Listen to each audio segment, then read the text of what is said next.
നമ്മൾ ഇന്ന് സംസാരിക്കുന്നത് ഭൗതികമായിട്ടുള്ള ദുഃഖപരിഹാരമാണ്.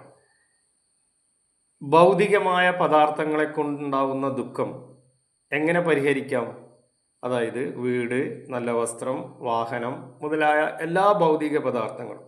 അപ്പം അതില്ലാത്തത് കൊണ്ട് ഉണ്ടാവുന്ന ദുഃഖം പരിഹരിക്കാൻ അത് പരമാവധി ലഭിക്കുക എന്നതാണ്.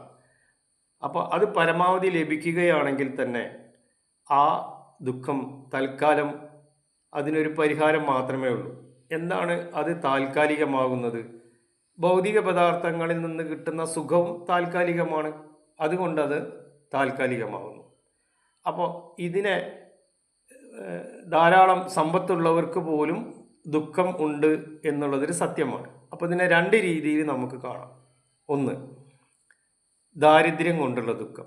ദാരിദ്ര്യത്തിനെ ഇല്ലായ്മ ചെയ്യാൻ ധനം പരമാവധി കിട്ടിയാൽ മതി. മറിച്ച് ധനം തീർന്നു പോയാലോ ദാരിദ്ര്യം വീണ്ടും വരും. രണ്ടാമത്തെ ഫാക്ട്, രോഗം വരുന്നു. രോഗം കൊണ്ടുള്ള ദുഃഖം, അതിനെ മറികടക്കാൻ ഔഷധം ഉപയോഗിക്കാം.